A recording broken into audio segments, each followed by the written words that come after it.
Salut les cathos, aujourd'hui nous sommes le 5 août et nous fêtons Notre-Dame des Neiges.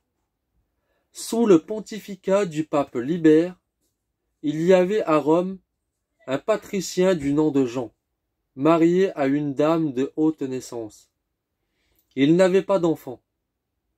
Déjà bien avancés en âge, ils résolurent, à défaut d'héritier, de léguer tous leurs biens à la très sainte Vierge.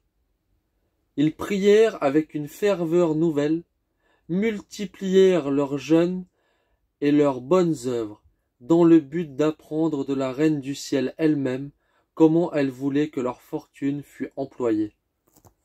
Le 5 août 366, elle leur apparut en songe, séparément, et leur dit que la volonté de son divin Fils et la sienne était que leurs biens fussent employés à la construction d'une église sur le mont Esquilin, au lieu qu'ils trouveraient le matin couvert de neige.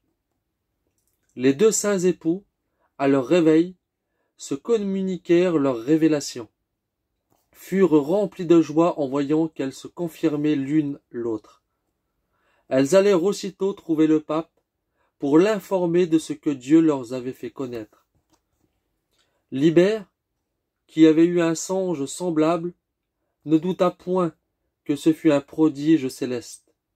Il fit assembler le clergé et le peuple et marcha en procession vers le lieu indiqué, pour constater la réalité de cette merveille.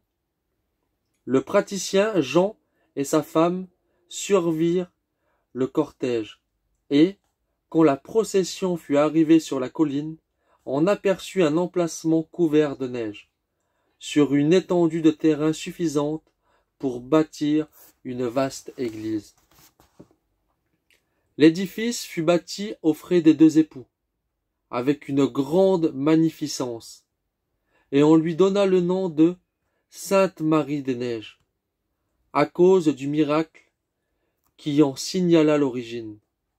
Ensuite, on la nomma basilique de Libère, en souvenir du pape sous le pontificat duquel elle fut commencée. Plus tard, elle reçut le nom de Sainte Marie de la Crèche, parce que les restes précieux de la crèche qui avait servi de berceau au Sauveur du monde y furent rapportés de Bethléem et s'y conservent encore dans une châsse d'argent. Aujourd'hui, l'église de Sainte Marie des Neiges porte le nom de Sainte Marie Majeure, parce qu'elle est, tant par sa beauté que par son antiquité, la première des nombreuses églises dédiées à Rome sous l'invocation de Marie.